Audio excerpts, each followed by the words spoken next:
Hello, listeners. Hello. So I had to put in a little post-recording insert here at the beginning of the show because I was told by multiple people whom I trust that some of the things I said in this episode were quote-unquote wildly inappropriate, right?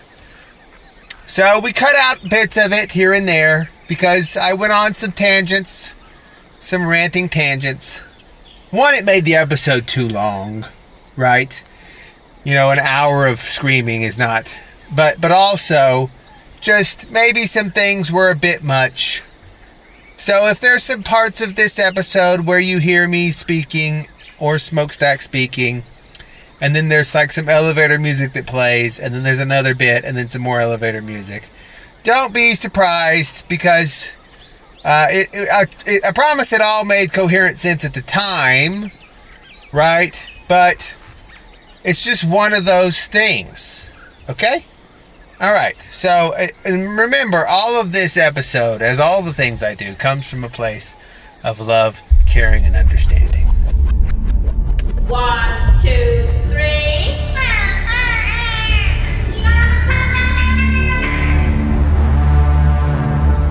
Hello, friend. The Mystical American Patriots Society is transmitting to you from our secret ice fortress and laboratory high in the Swiss Alps. This is a variety program for normal sandwich-eating Americans with some concerns about living in a deranged, post-Christian technocracy. Keep your third eye on the sky and your ear to the ground as Sumo and Smokestack direct your attention to a higher dimension. Are you ready? Stand by.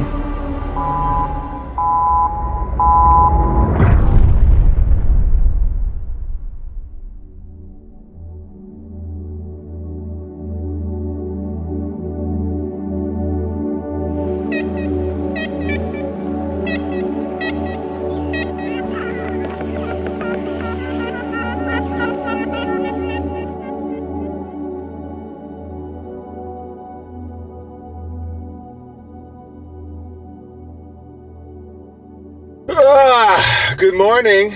Good morning. Do you see what I have here? No, we're not on video. Well, turn it on. Okay. Okay, now, do you see what I have here? Your video's not turned on.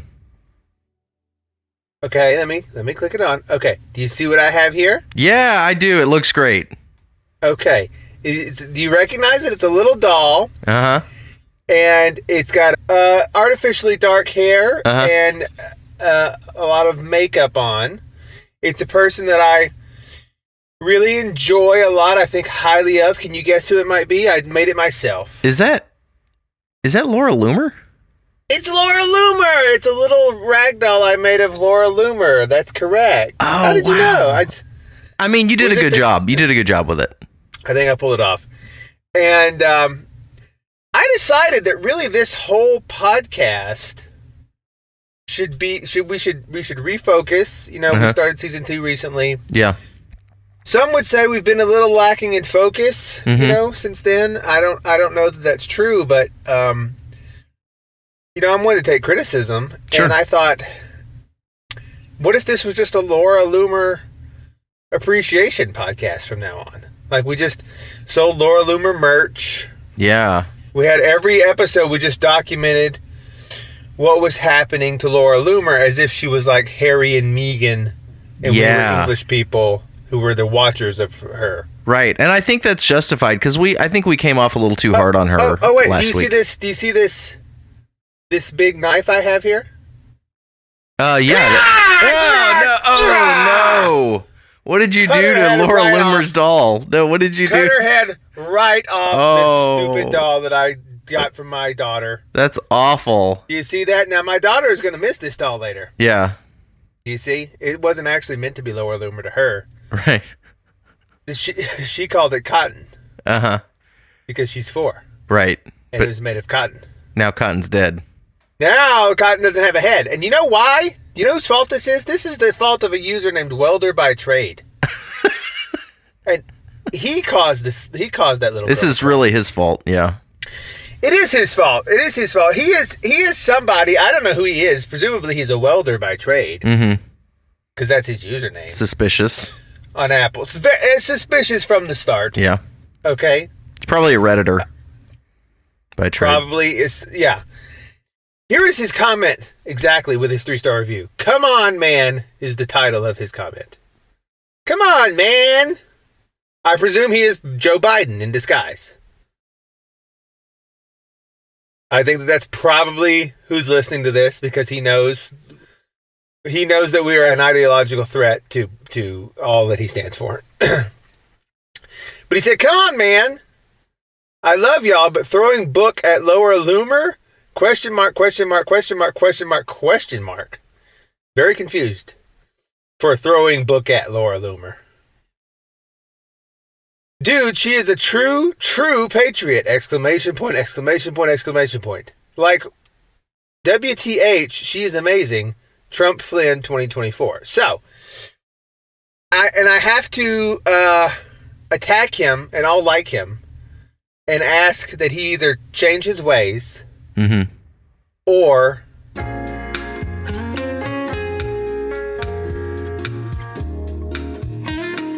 change is better. well, yeah, but see, if I offered him like change or go have a chocolate crepe, Right. then he wouldn't change. Do you see? I mean, I see your If point. you give him a binary between one option and then a worse option, he's going to choose the change. Yeah. See, it's a loving admonition. I see what you're doing. Right. Because, I'm not. Some have criticized me in the past, namely our friend Albert Einstein, for being overly critical of people who criticize us or who are, what would you say, have different opinions. Because I had him executed. Yeah.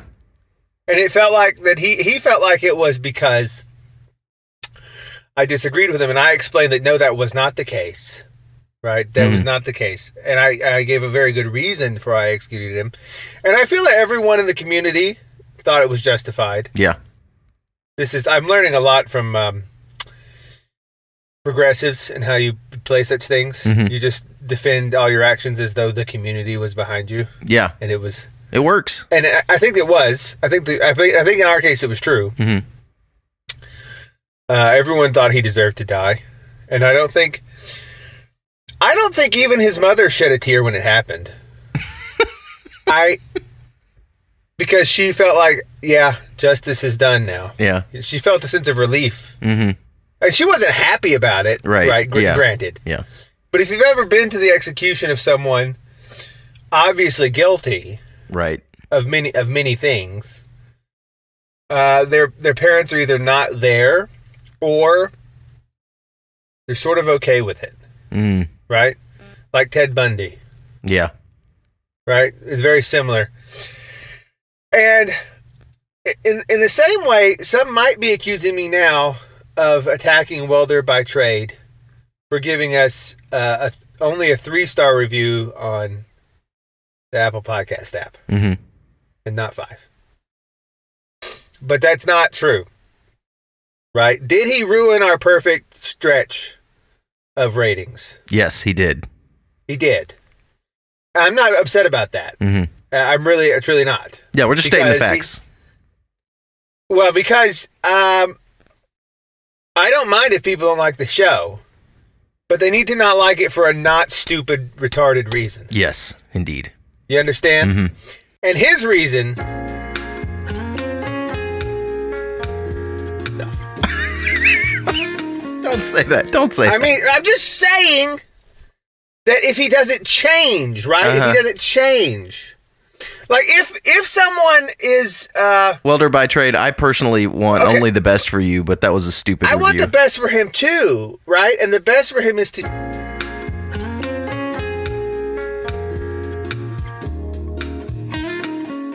Because if you still, in this day and age, if you're one listening to the show, and you end a comment with Trump Flynn 2024, you've learned nothing. And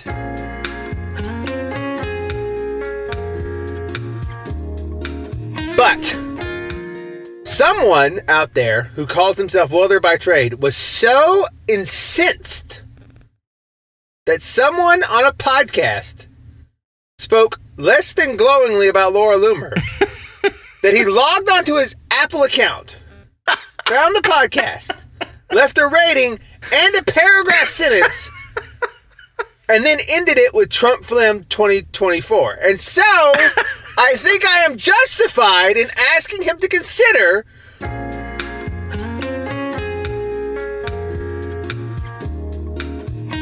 He could just go in and change it to a 5-star. Well, that would be change, right? That would be Right, that would be change. Uh-huh. Because this is never going to be a show where we pander to the listener. The customer is not always right. Clearly not. Number one, most of you are here for free. Yep. And so you get free treatment. Right? Number two, even if you pay, as I've been clear about before, we cannot ever allow money to inflict a change in what we say. Yeah. And so I have to always be willing to take your money and your love and burn it on a table, Joker style. Yeah, which you do, every few months. In order to continue telling the truth. Yeah. Right? That's what I have to do. So, I will not hesitate to turn this car around and drive this podcast off a ditch into a hole in the ground. You understand? Don't test him, people. He'll do it. If most of if a plurality of our listeners become people like welder by trade, we will blow up this podcast. You understand? Now they're going to do it just to see what you do. With everyone inside, we will explode this podcast. You understand? There won't be any stopping to let people out. There won't be any does anybody need a bathroom break? Yeah. We will just continue to drive 100 miles an hour into a cliffside and with a full tank of gasoline. Because we cannot... I just can't even fathom the mind of a person. Yeah. That into Laura Loomer. Mm. You've learned nothing, my friend.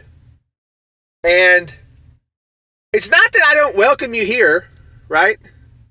It's not that I don't like welder by trade. I'm sure he's a fine person when he isn't being retarded. Yes, as we all are. Right? It's just that I mean, I don't know if that's fair. All you're judging it on is one comment. But no, because again, there's so much backstory if you think about how the effort it took to do this. Yeah. And then he ended it with Trump Flynn 2024, right? Mm-hmm. And if you're still... Maybe that's just Chungus trolling us. If it is, it's a good troll. Yeah. And I appreciate it, right? That's fine. I have to get a chocolate crepe now because I'm upset. Oh, the chocolate crepe you have one? You didn't just pull that out of nowhere? Well, that's nice. I have a chocolate crepe. So, I think we've all learned something here, right? Mm-hmm. What's that? Well, we learned how to be better people. Okay. We learned what not to do. Mm.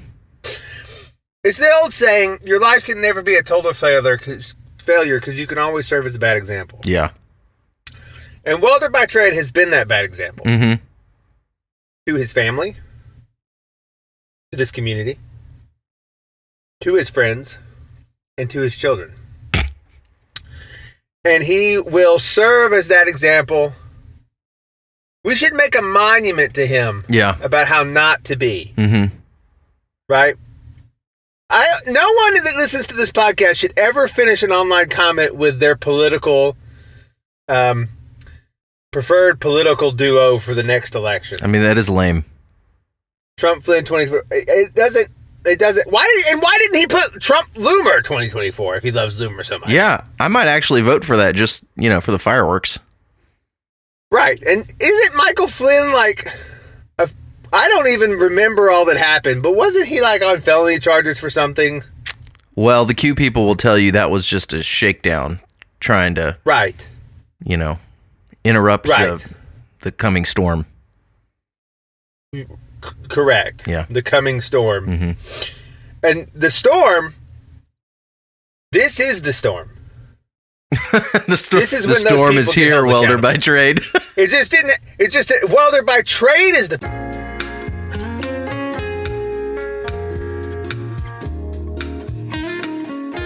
And again, you can dislike the show for valid reasons, and I'm totally okay with that. Like you might say, this show has bad audio quality because Sumo records with his microphone 6 feet away from his face, Which is true. as I'm doing now. Yeah. Right? Mm-hmm.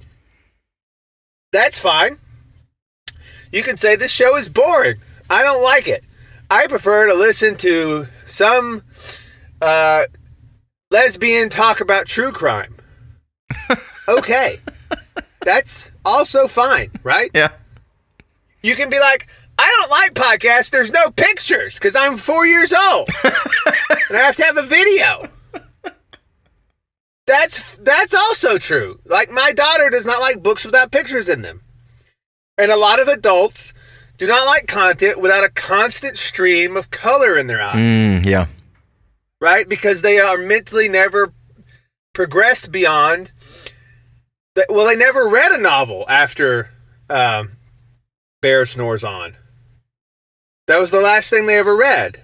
And that's okay. I'm not judging them, right? Right.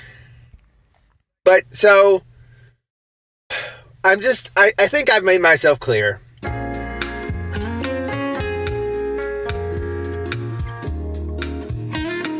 It was a Holocaust. It was my own personal Holocaust. I lived myself through Holodomor because of people like this over and over again, overstepping the bounds of civilized society.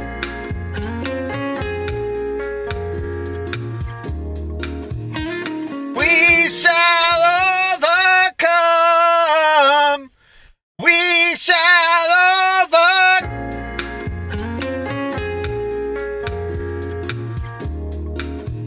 And I don't really even think we'd have to go that far if he would just acknowledge the superiority of Pat Sajak. But he won't. And we all know he won't because that's the sort of person he is. And I cannot...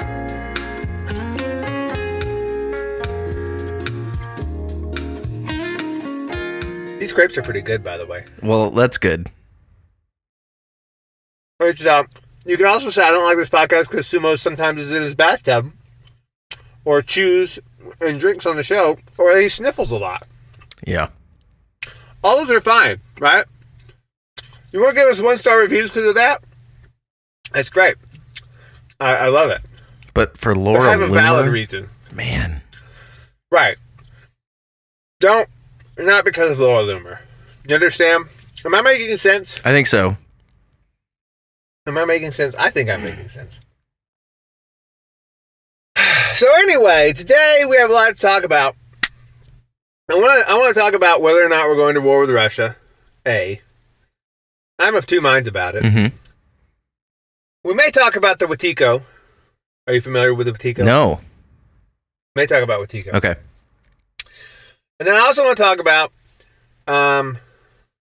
PSWs or phantom social workers. Now, Now, Mysterious Universe did a podcast on PSWs. And so, in a sense, I am, like last week, and so since I am copying them, but also since I'm not. Because this is a favorite subject of mine, and when I turned on their podcast and saw there was a new book about that subject, I said, oh, well, I want to go into that book also, because this is a favorite subject of mine. So I stopped listening to theirs after like the first 5 minutes. Okay. So that I could then present I would talk about the same thing to you, but not be mirroring their, because if you listen to something, you're going to regurgitate some of it regardless. True, yeah. So I just stopped listening to theirs. So in a sense, I'm copying what they did, but also in a sense, I purposely did not. That's good full disclosure there, yeah.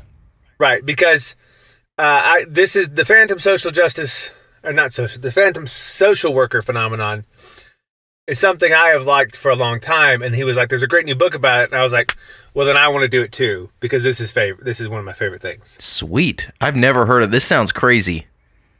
the PSW phenomenon.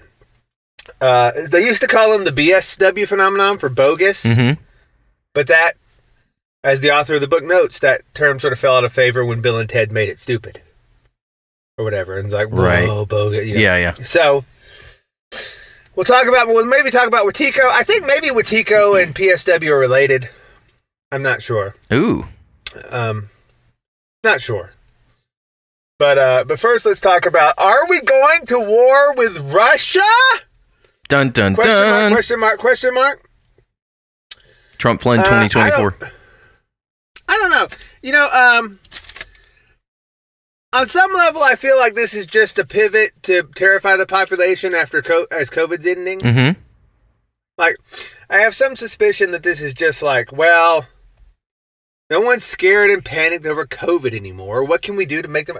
Let's bring up the specter of World War III just for kicks. Right? Yep. On the other hand, I do get the sense that our Western leaders are stupid enough, yes, to start a war over some backwater country like Ukraine. And I'm sorry, but you are. Nothing wrong with being a backwater country. Mm-hmm. Right? It's just not, you're not important on the geopolitical stage other than as a chess piece for larger powers. Right. Right? Which is fine. It's fine to be a chess piece, you know? I'm not hating on the Ukrainians. Now, are the Ukrainians ideologically insane? Yes. Because if you don't know anything about the politics of Ukraine, there's basically two camps. One is people that want to revive the USSR. Mm-hmm. And the other is full-blown neo-Nazis. And they exist in about equal measure. This is true, actually. And every time the U.S. funds something in the Ukraine, Mm-hmm. we fund the neo-Nazi side. Right. I don't know why we do that. Presumably because the USSR side really likes Russia and wants to get the band back together. And so our leaders, who supposedly really hate Hitler, would rather fund neo-Nazis than that. I don't know. But that's what always seems to happen. So, I don't know why I as an American should be concerned about Ukraine. I don't really care about NATO. I'm not a French person that has, no military and is totally reliant on another power to save me. Mm-hmm. Nor a UK person that pretends that I have an army, but really they just sit around and drink tea. So I think that I don't really need, NATO needs me. I don't need them, right? As an American. Yeah. So it's not my thing, but I do get the sense that our Western leaders are stupid enough to pursue NATO, even at the cost of sparking a large conflict. What is your thoughts on matter? Well, I mean, I agree that our leaders are stupid enough to do it. I wonder, the big question is why? Because, as you stated, NATO is sort of gay at this point. The Cold War has been over for many decades now. Well, that's why they want to expand gay. Yeah, I guess so. Anything gay, we got to have more of it. And I don't think, really, even half of NATO doesn't really even want to be in NATO and doesn't care about this conflict. You saw... yeah, I agree. I think it was like Latvia or somebody. Mm-hmm. It was... let's see here. No, it was Croatia. Even Croatia, which is a NATO member, came out and said, this is stupid. Biden is being weird and inconsistent. There's no reason for escalating this conflict. So, and then Russia has been famously sort of, we ain't touching this. I mean, not Russia, sorry. Germany has been sort of famously like... because the Germans, like dogs left outside, will all freeze to death in the winter if Russia doesn't come to put them indoors. Is approaching what I think is the real issue here, which is who's going to control natural gas supply in Europe. Now, so Biden did some interesting things over the past year that some of it got press and some of it didn't. Back in July, Biden basically okayed or gave consent to, or announced that he would no longer oppose the development of the Nord Stream 2 pipeline, which would take Russian natural gas through the Baltic, bypassing the historical routes in Belarus and Ukraine, and pipe it directly into, for Germany. That's where most of that gas pressure would end up in surrounding countries. And so this would be a big development in the natural gas market and who really is doing the supplying. And it would be a huge economic boon for Russia. So Biden made a decision to greatly to Russia's benefit.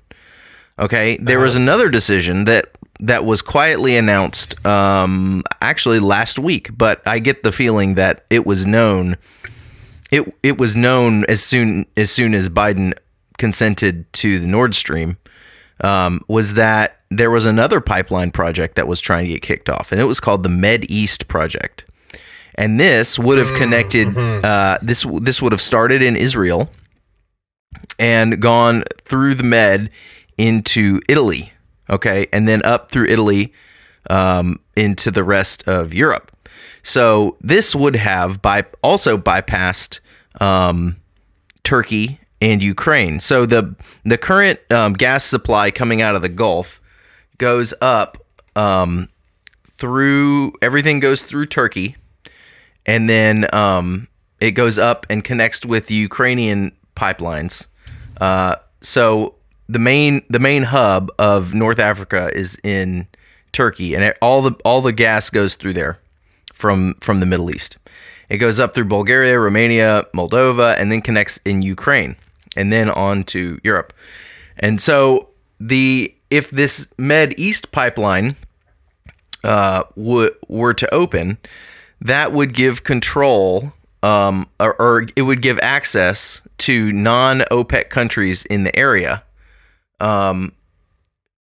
like Israel, direct access to the European gas market. And so when Biden approved the Nord Stream and dropped support for the East Med, that was a big blow to Israel. And also it was a blow to OPEC, because Russia is now going to be able to supply gas much cheaper to Europe and have better capacity than OPEC does. The OPEC countries do. So now, then why, after making decisions that greatly benefit Russia and Turkey, who is also a NATO member, sort of, why is he now going around and trying to start a war with Russia? I was wondering the same. You just voiced my own concern. And I think what is going on here is, if you ask some people about 9/11, very similar, is that some geopolitical things were going on in the Gulf that were against the economic interests of certain parties. And so then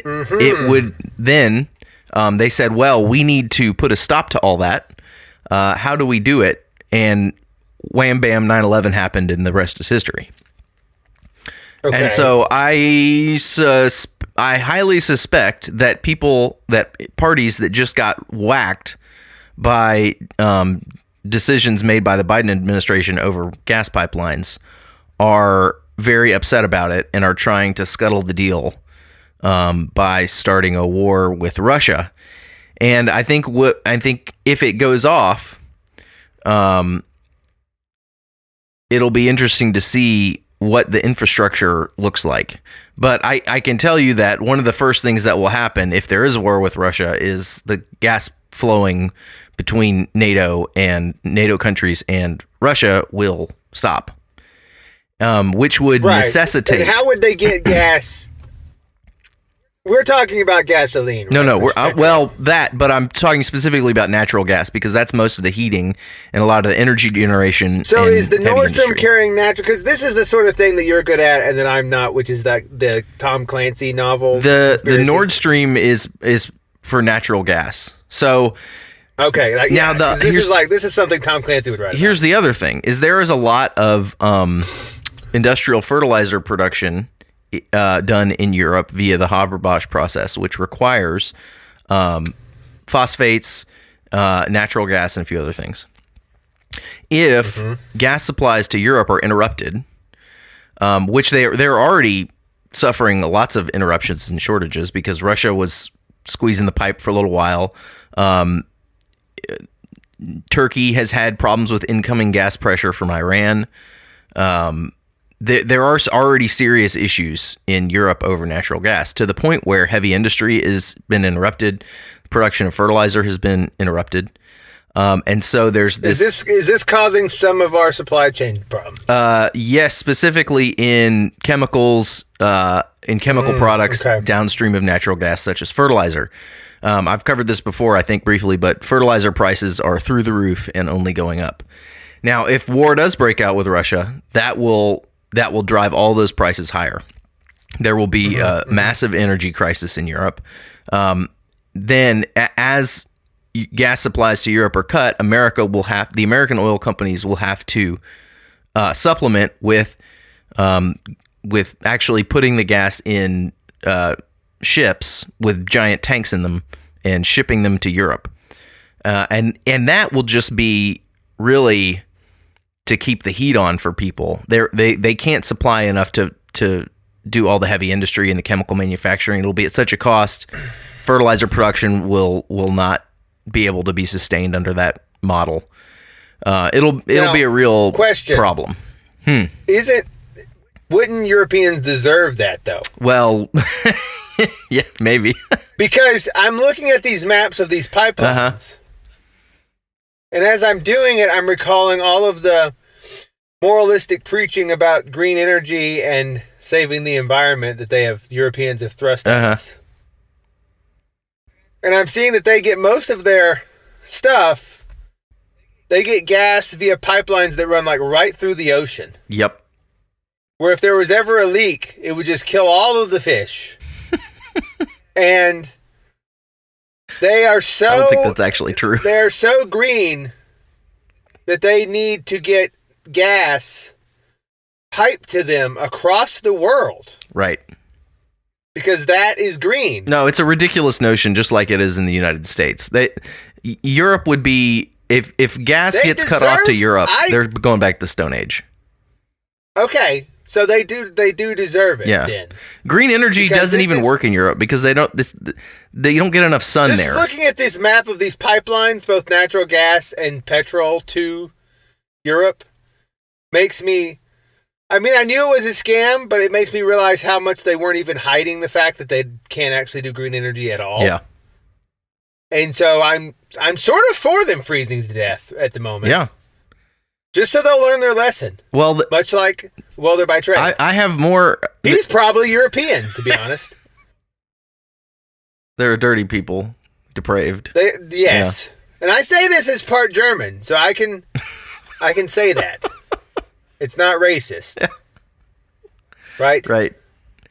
Well, okay, continue. I'm sorry. That's okay. No, another thing to consider is that the Biden family has some history being involved with energy and natural gas in Eastern Europe, a la Hunter Biden once sitting on the board of Burisma, a Ukrainian natural gas pipeline company. Scandal for a while. And so the interconnected pipeline system and compressor system that runs all through Ukraine, that supplies both the gas coming up from the Gulf and most of the gas coming through coming from Russia, go through Ukraine and a system run by the company Burisma, where Hunter Biden was on the board. Now, I don't know unless some interested party with Burisma thinks that starting this war can somehow preserve their infrastructure and blow up anybody else's, which is counterintuitive. I don't know what their interest would be in provoking this. It doesn't make sense to me, but it is interesting that the Bidens have been involved personally with natural gas business in Europe. Just seem to be very interested in this whole topic. And so I think this whole NATO defending its east flank that bimbo Jen Psaki was talking about, that's a scam. This is not what this is about. Geopolitics doesn't work on controlling territory anymore. It's economic. It's controlling corporations and resources. That's why America didn't colonize the Middle East when we invaded it multiple times. Right. It's not about controlling territory. It's about resources. Well, we colonized it economically with oil discovery, control of the oil markets. Okay. That's the new geopolitics. And so this NATO Cold War stuff, this is stupid. And saying that, Russia doesn't want to expand their territory. What interest do they have in doing that? That's not how things work anymore. The belief in the nuclear weapon has made direct conflict and traditional invasions obsolete. It doesn't. We don't operate that way anymore. Right. We're on a different warfare regime. So I maintain that the real evidence for this is about natural gas. Now, whether do we actually go to war? I think it's possible, even likely. And I wouldn't have thought that a couple years ago. But then if you'd asked me, say hypothetically a global pandemic broke out, and hypothetically, there were several very effective treatments that were cheap and widely available. And then you asked me, would government parties who have financial interests in pharmaceutical companies suppress the access, using the power of government, suppress the access to those treatments, and therefore force as the only alternative, and sometimes compel people to take new, novel, very expensive patent treatments, some of which are manifestly dangerous to people's health.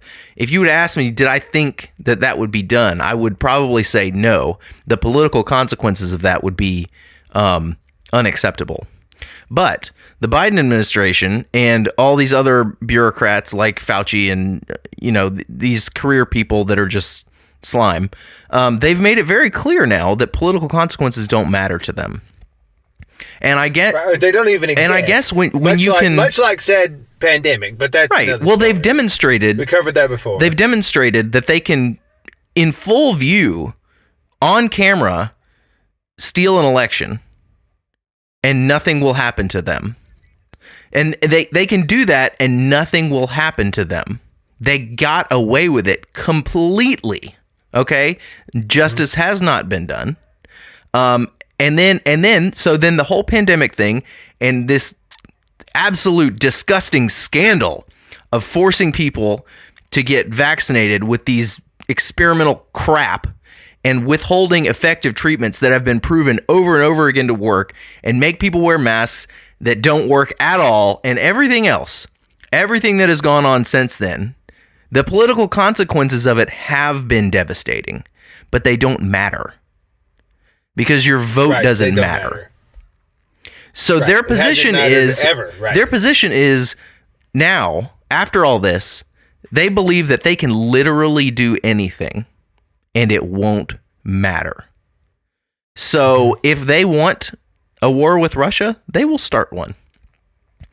I don't know exactly why suddenly, after making these moves with the pipelines that are in Russia's interest, Biden would reverse himself. Probably has something to do with money, knowing them. But I only speculate. But it's entirely possible that we would go to a land war with Russia in winter, because we will apparently do anything, no matter how brutal and disastrous, if there's a buck in it for some people. Because we just saw that. We just saw everybody do it over the last 2 years. Right. and nothing was done, and they get away with it in full view, and they only lie about it to keep up. Like Jen Psaki gets up there and talks about NATO defending its flank. She doesn't think we believe her. She knows we don't believe her. I guess she's just trying to save our pride so we can pretend to be fooled when this thing goes stupid again. Okay? But that's what's going on. So yes, it's entirely possible, maybe even likely, that we some retarded tomfoolery goes down in eastern Ukraine, and we start a land war with Russia. That is entirely within the realm of possibility now, given what we've seen, how callous and selfish and repugnant, disgusting slime these people are. Yeah. They are entirely capable of it. That's the thing. They don't care if you die.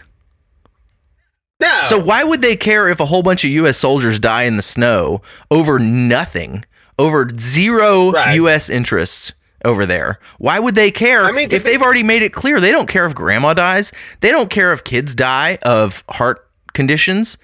They don't care who dies if it makes them money or gets them power. They literally don't, because they have demonstrated that clearly for everybody to see over the past 2 years. I agree with you. That was a great tweet. I forget who made it. Tucker actually read it on his show.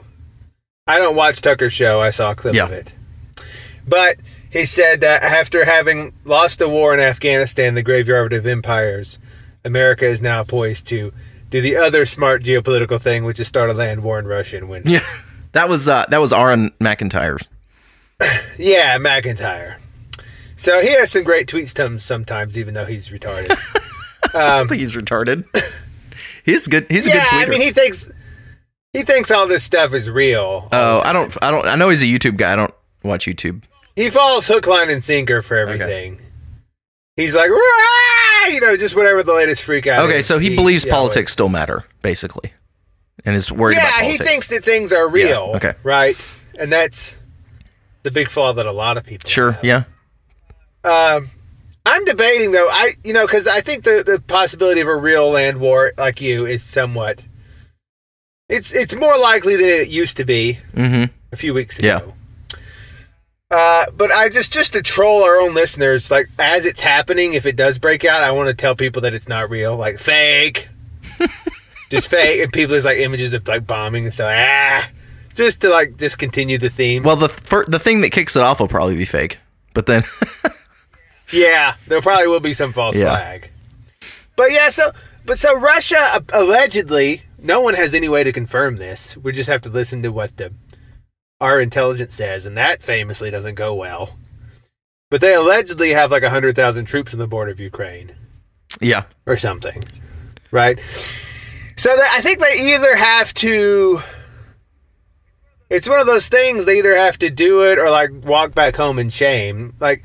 Either they get I guess they would have to, NATO and the U.S. would have to agree to their demands and they go home. Yeah. But if we don't agree to their demands, what do? You can't keep 100,000 people on the border forever just sitting around. That's expensive. Yeah. It's very expensive. You either got to do something with And they're them. drilling. Russia's not, they're not hiding the fact that they've got a lot of forces in the area. They release drill, like they're doing snap drills and stuff. So. They're down there. I think they're there. I just, they throw numbers at you like 100,000. It's like, sure. Okay, yeah. Really? Who knows what the real numbers are? Yeah. That's like 1/10 of a million, which is a lot of people. Yeah. So maybe they are. I don't know. But yeah, so maybe it'll be, I think at least it'll make 2022 entertaining because without COVID, what are we going to talk about? That's true. Yeah, they've got to. They're winding down this COVID thing. I think they're trying anyway. You really. I mean, you got to give the devil his due a little bit, and that he gives you things to discuss. Yeah, on like YouTubes and podcasts. True. Right. If they didn't do things, that maybe the devil just may exist as a content creator. Really, who's like they need a storyline to have something to worry about. And I'll give them something. And so, Yeah, because otherwise, if COVID goes away and we have to just, I cannot stand another year where people are just talking about an election, and that's like the main news every day. Yeah.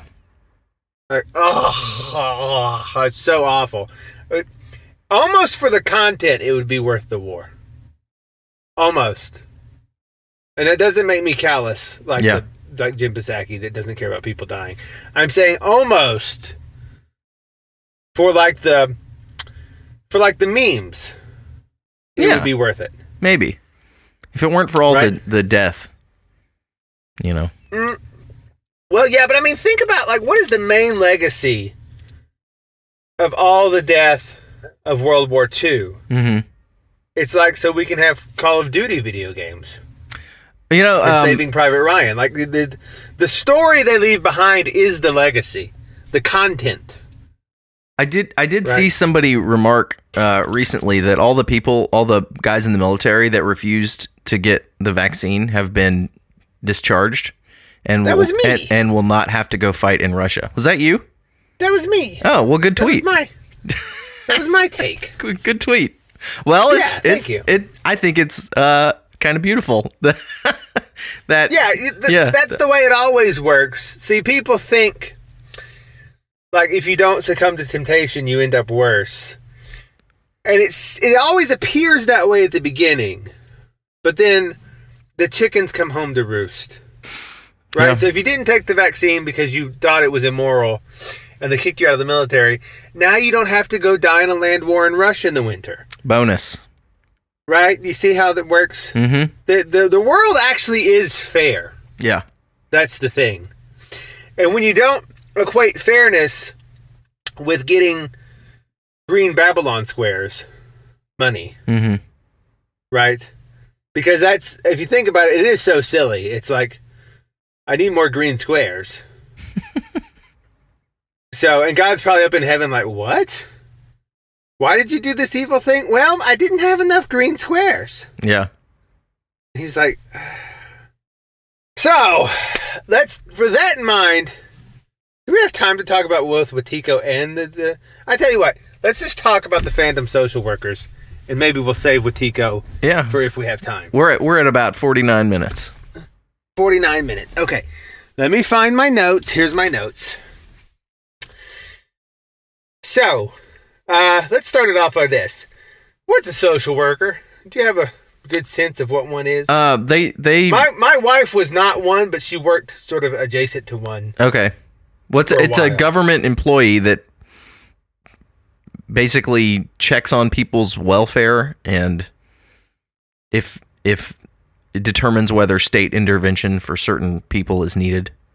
Say someone needs to be like given a psych exam ordered by the court, or children need to be put in foster care because their parents are crazy, stuff like that. Right. And so like Child Protective Services, for example. Right. Now, a lot of people do not like Child Protective Services, and I understand, because the very idea that the government could send someone to take your children is spooky. Yeah. That said, throughout most of American history, at least in this country, they have not done that very much at all. And there is a time when such has to happen, when the parents are actually abusive and bad, right? And they are, in my experience, like I said, my wife did some work with them for a while. There are parents out there that are not bad per se, but need a little help. Like, once my wife was working with a woman who she was constantly being called into the CPS because she, for some reason, only ever fed her children undercooked spaghetti. Yeah. And they were having nutritional problems, and she didn't understand why they were having... Now, she wasn't not feeding them or neglecting them. She was cooking them spaghetti all the time, every day, 3 meals a day, which was a lot of effort. Like, she wasn't, like, not putting in effort. Uh-huh. But she also didn't know how to... you just need vitamin C and stuff also. Yeah, you get right? rickets or something.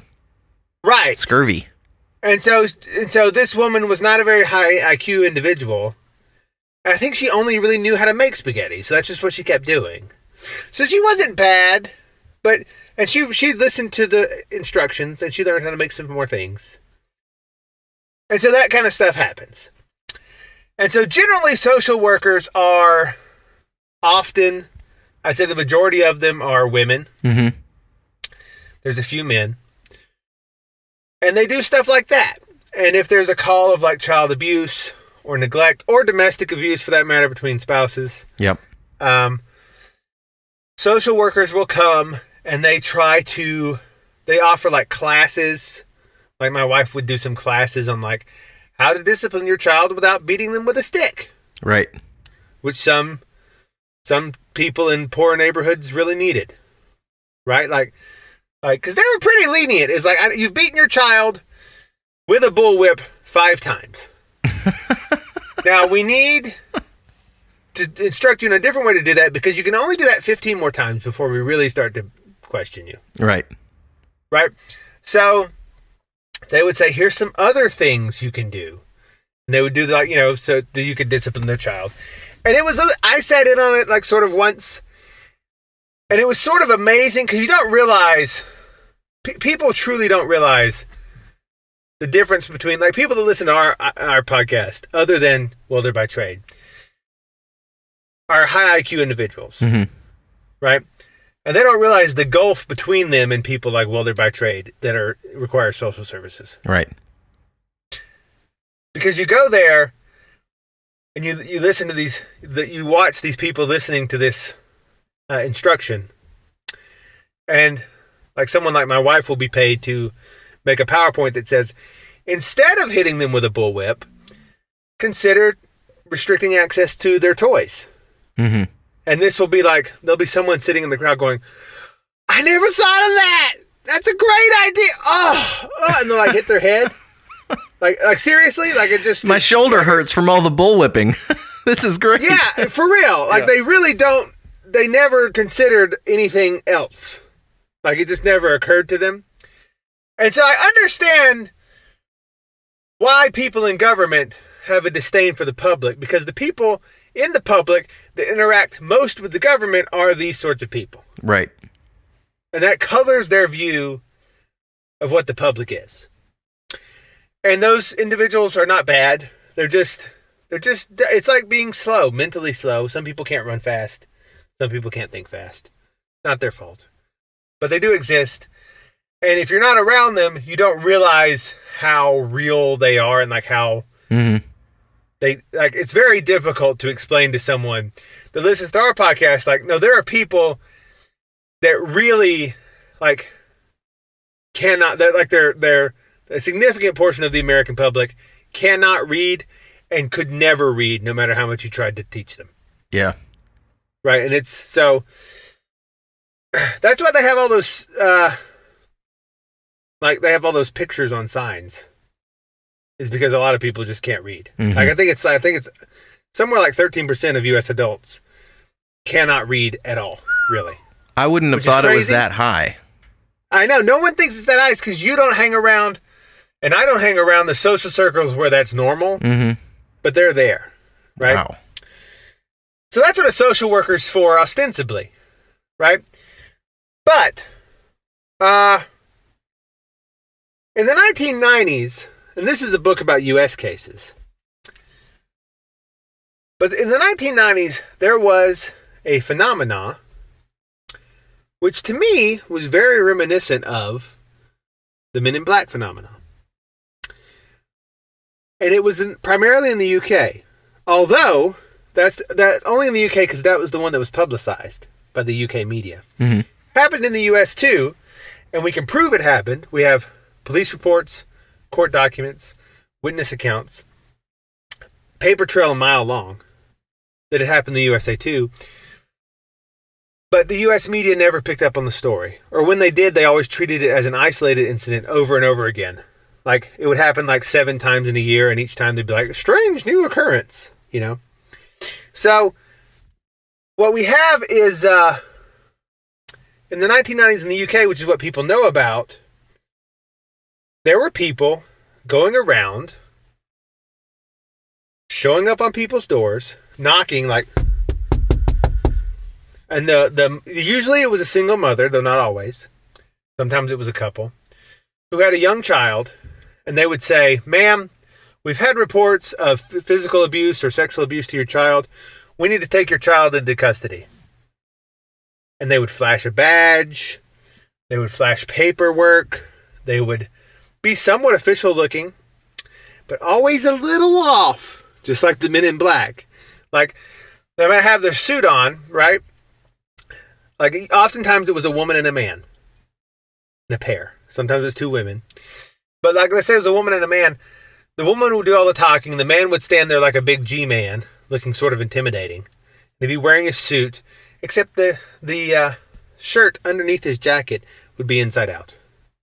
What? Just like slightly something bad on purpose. This is a recurring theme. This is why it strikes to me the chord of the same thing, because it's just like the Men in Black. There's always an element of it that's just one element that's bad on purpose. Like, my favorite story of the Men in Black was after after the Point Pleasant incidents with Mothman. The Men in Black showed up at a local diner, and they were grilling the waitress, or she was also the owner, about Mothman and what people had seen. And so they were like, they came in, sat down, and she thought, these are weird fellas. And she said, "What do you have?" And then one of them looked at her and goes, "Food." You know, stuff like that. Ew. And he said, "Well, what do you want to eat?" "Food and water."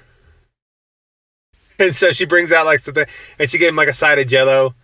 And she's watching them, and they sort of look at it sort of strangely, and he takes his straw out of his water, and he puts it in the Jell-O and starts slurping it up, right?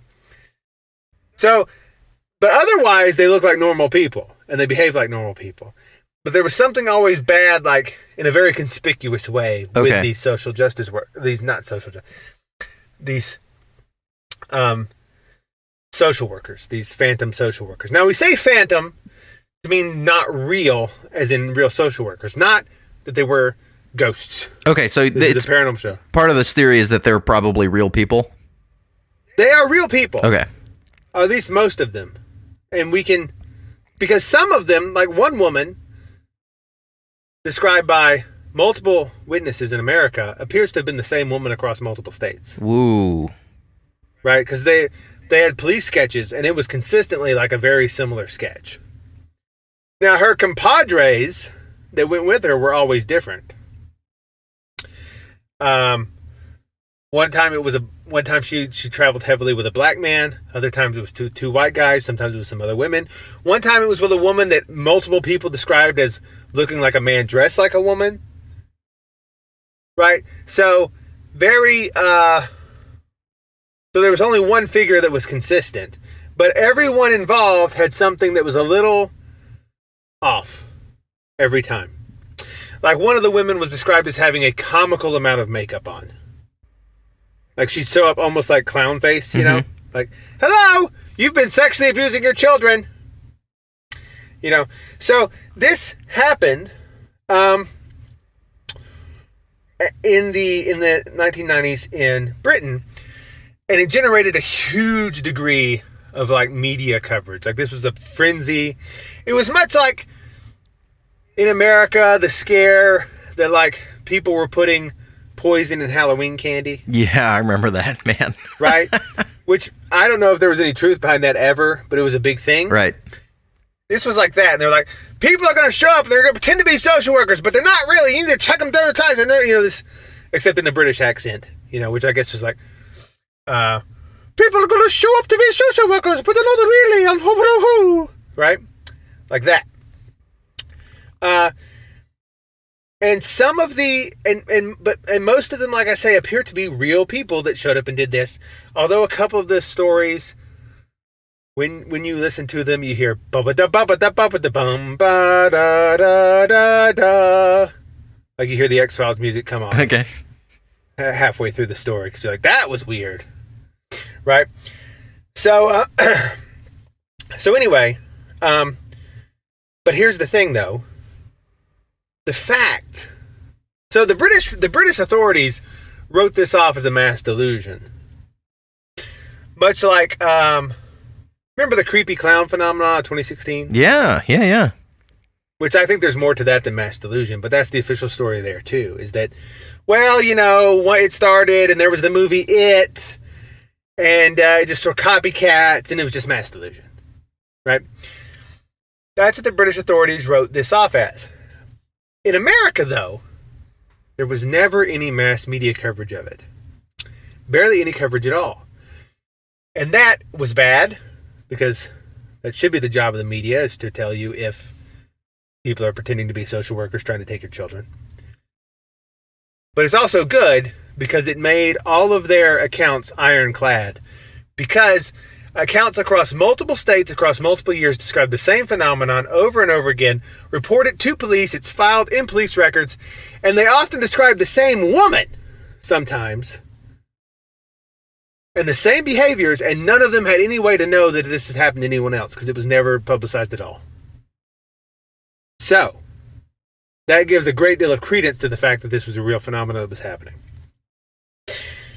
So in the book, there are two kinds of people that do this. He breaks them down into lone nuts and conspirators. So the lone nuts, now there's some key differences. The lone nuts are people whose motivation is pretty clear. Like, it's almost always the people that would do this is a woman that lost a child. Yeah. And so she's trying to steal another baby. A la King Solomon in the story, right? So she would be, she's usually a young girl, young woman, lost a child in some way, goes emotionally distraught over it, becomes insane, and then hatches a really crazy plan to pass herself off as a social worker, befriend another mother, and then steal the child. And this surprisingly worked sometimes, although they almost always get caught in the end, right? And this goes back as far as the earliest account of this we have is 1919. Oh. So this is going back over 100 years. The lone nuts, like I said, they're almost always women. Their motivation is always clear. They usually do multiple attempts, like they'll befriend the mother over a longer period to gain her trust before they steal the baby. Okay. And they almost always get caught. In the 1980s, though, something changed. And in America, at least, a decade before it happened in the UK, these people started showing up in pairs, which is what he calls the conspirators. That's all he means, is that it was multiple people acting together. Gotcha. They started showing up in pairs, and the difference between them and the lone nuts was this. The conspirators, whereas the lone nuts sometimes succeeded, the conspirators never did. They never got one child, except for 2 times, and when they did, they returned the child within the hour. Ooh. Right. So the conspirators also were never ever caught. So the lone nuts were almost always caught. The conspirators always disappeared without a trace.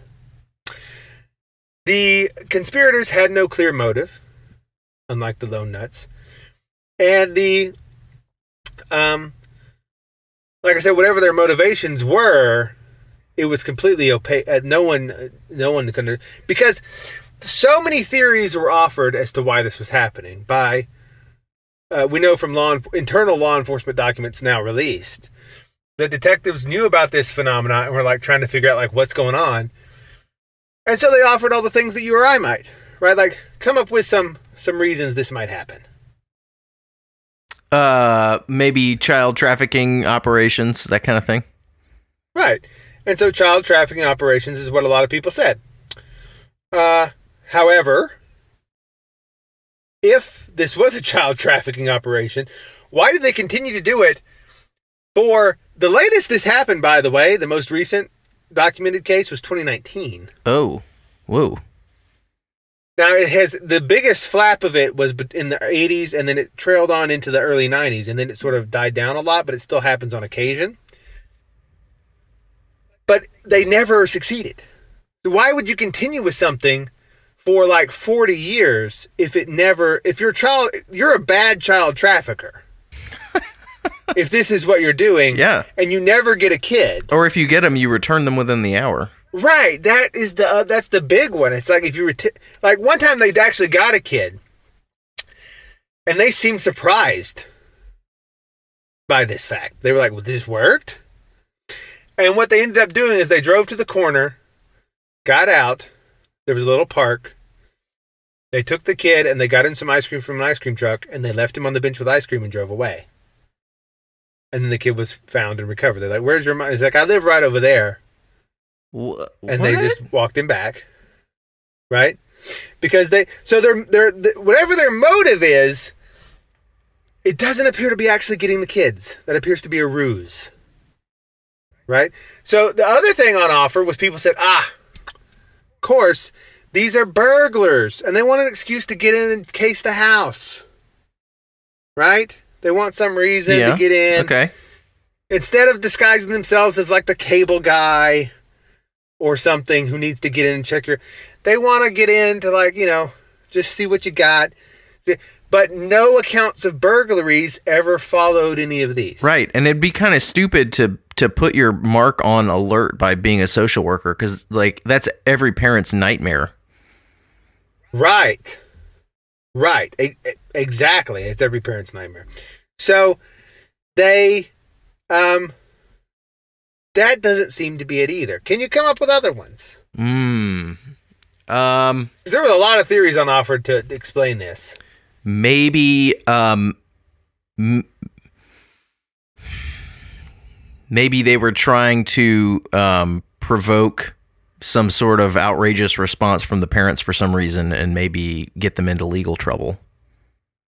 That's a good theory, but no one could. People have brought that up. Like, well, the only consistent thing, much like the Men in Black. So the Men in Black never do anything. Like they threaten. Yeah. They intimidate. They confuse. But nothing ever. There's no actions that ever happen. They show up. They tell you scary things. They behave strangely, and they say, "We'd prefer it would be greatly in your interest if you didn't talk about that." But if you do talk about it, nothing happens. Right? Very similar. So some people have made that connection and said, "Well, maybe the point is just to cause anxiety." What for? Is it a form of loosh harvesting? I don't know. It seems very specific. Like if the demons are after loosh harvesting, that seems an inefficient way to do it. Yeah. Threatening nuclear war through the media is much more efficient. Indeed. Right? So, I'm not sure. Now, some people have said maybe, like my wife, when I talked with her about this, she said maybe that blonde woman, maybe her child was taken away by social services, put into foster care, and she's now trying to find it. Steal it back. Were the families foster care? No. Okay. A couple were, but a lot of them were natural children. Okay.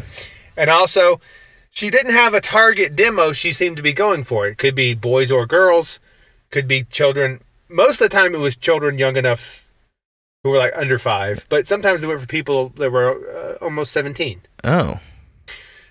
So if she did lost a child, she didn't know anything about it, right, to try and recover it. So she's just shooting. So that doesn't really follow either. So the general scenario of what would happen was this. So, I'll just give you a typical case. So, woman sitting at home, single mom. She's got a 2-year-old child. Knock on the door. Oh, I wonder what that is. I'll go see. She gets up, opens the door. There's a smartly dressed, trim young woman, accompanied by a taller, not seemingly purposeful, but just tall and sort of square and intimidating man. Okay. Always something a little off about him. Maybe his shirt's on inside out. Maybe he speaks in very repetitive phrases. Like he just says the same phrase over and over again whenever he's asked something. Maybe he has something a little out of place, like a pocket watch. This is not something a lot of people carry. Mm-hmm. Right?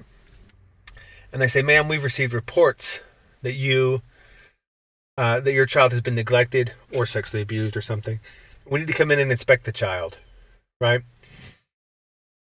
If the mother at this point offers any suspicion at all, if she says, I need to see papers or something, they will flash something at her. But if she wants to inspect it closer, that's too far. Okay.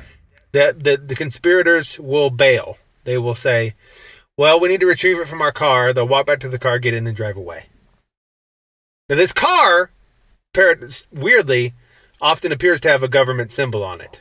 Okay. Like it's right? The phantom social workers, and I say again, that just means they are not, that doesn't mean they're ghosts. It just means they're not real social workers. They often seem to know a great deal about this woman that they are interrogating. Oh. Like they seem to know her personal life. They seem to know where she went to school. They seem to know her parents' names. They seem to know her children's middle names. They've done their homework somehow about this woman. Okay. If the mother does not show sufficient suspicion or offer sufficient resistance, they will get in to the home and proceed to perform some sort of strange inspection. Like one case, the man, social worker, spent the entire hour he was there just rifling through her cabinets. Her kitchen cabinets. Like looking in there as though he were looking for something. Huh. Like, where's your bullwhip to abuse the children? Right. But I'm only going to search the kitchen cabinets. Now, while this is happening, the other one would say, I need to inspect the child for abuse, bruises, whatever. They would take the child, sometimes do it in front of the mother. Sometimes they would take him to another room. And the child would often be undressed and inspected, and then they would leave.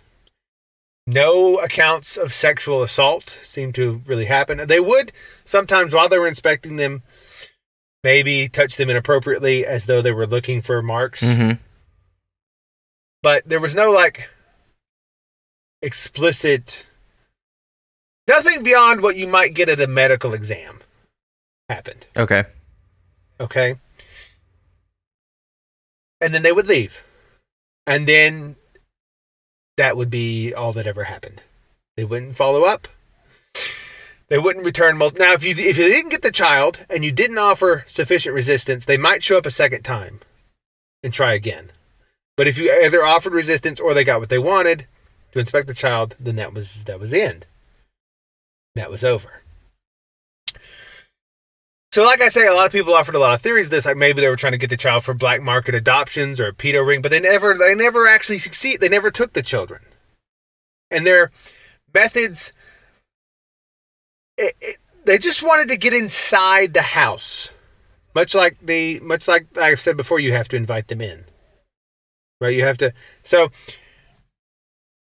it's always been a sort of a, and most people in America also have written this off using the explanation of the UK police as mass hysteria. Just mass hysteria. But mass hysteria doesn't actually produce police reports that involve an actual kidnapped child that was recovered at the local park. Yeah, I mean, that's something more than that. Right?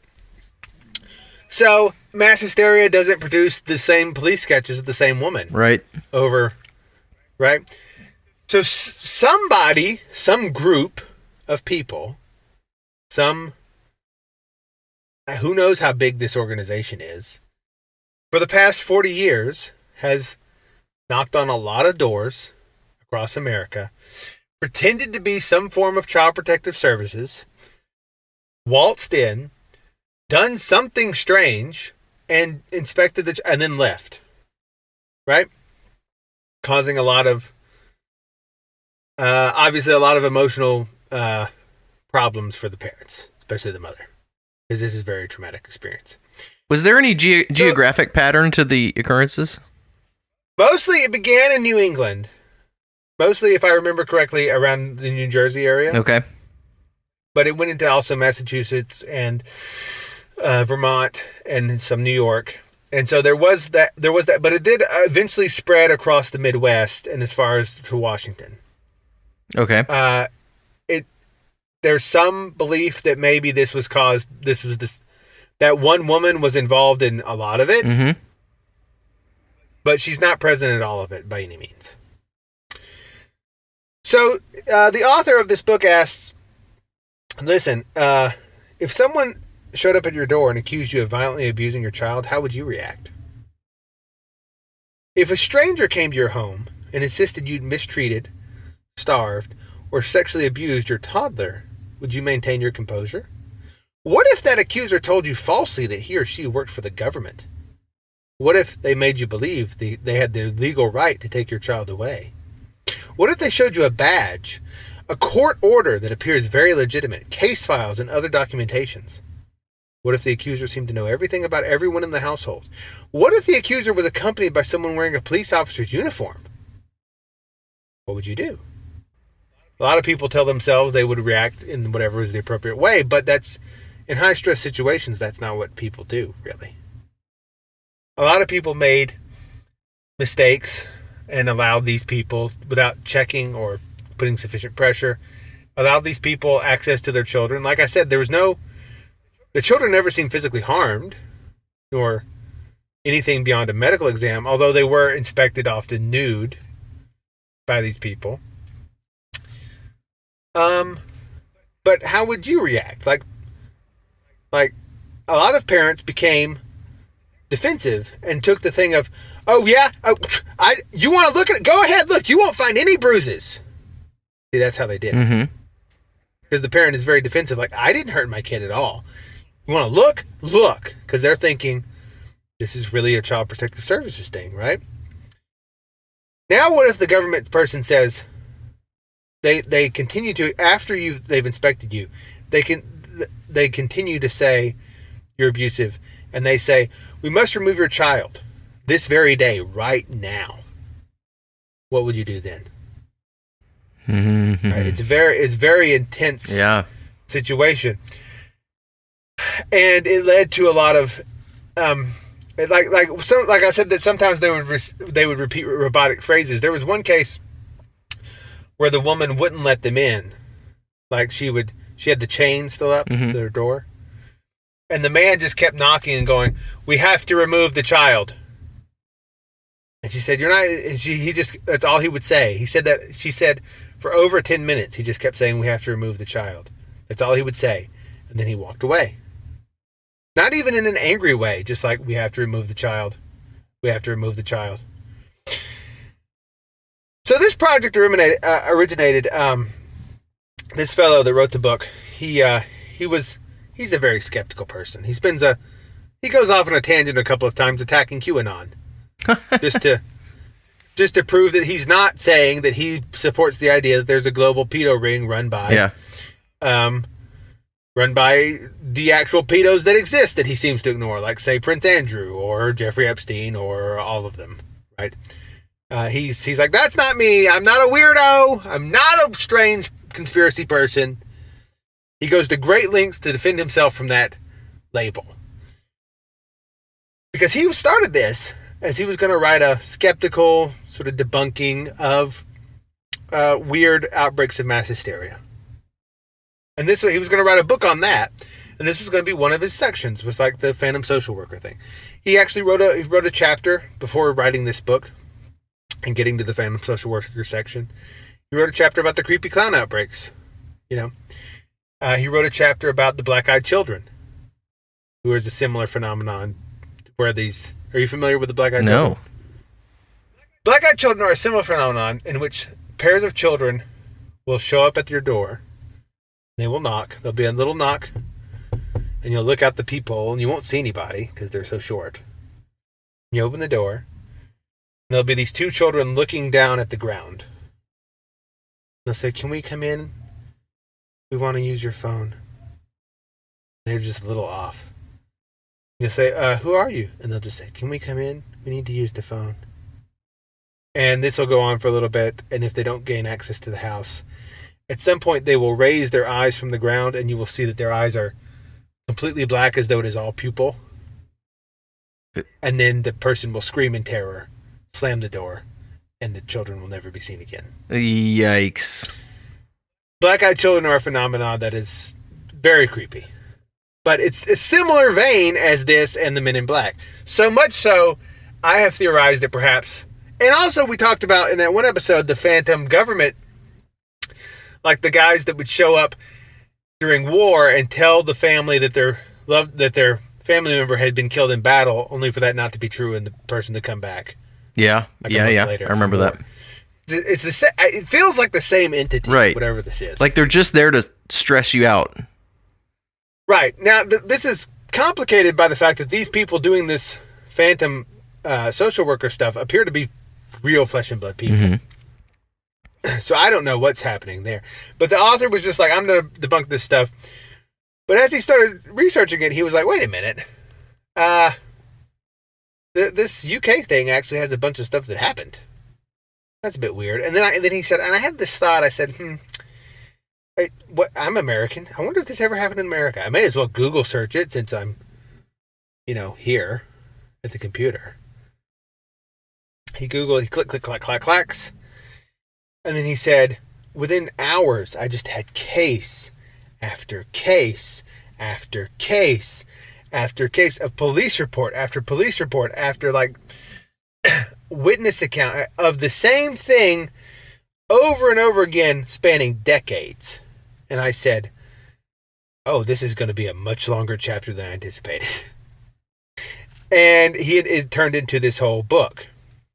His skepticism was turned into belief, because he said, like I just said, how can imaginary criminals kidnap actual children? Yeah.